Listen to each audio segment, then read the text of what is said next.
Welcome to the Learning Pines YouTube. We hope this video helps. In this video, I will explain how to remove BMW 3 Series headlights. First, ensure your vehicle is safely prepared. Always disconnect the negative battery terminal to prevent electrical issues. Next, raise the front of your car using a jack and secure it with jack stands. Removing the front wheels provides much better access to the fender liner screws. Have your Torx bits, 8mm and 10mm sockets ready. The next crucial step involves carefully disassembling the front bumper.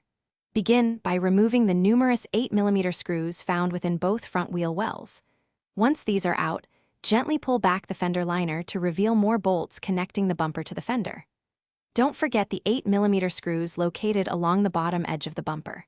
If your car has them, disconnect the fog light and headlight washer electrical connections before fully detaching the bumper. With the front bumper carefully moved aside, you now have clear access to the headlight assembly. Look for two 10mm bolts positioned on the top of the headlight unit. Additionally, you will find two T30 Torx screws that are typically accessed through the fender headlight panel. Some models may also have an extra anchor screw or a retaining clip at the top rear of the assembly that needs to be released. Ensure all these fasteners are removed.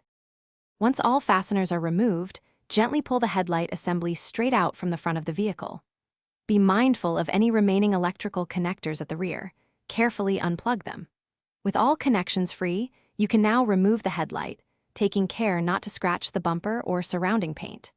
For reassembly, simply reverse these steps, ensuring every electrical connection is secure and all bolts are properly tightened for a safe and functional installation. Thanks for watching. Consider subscribing if we helped you.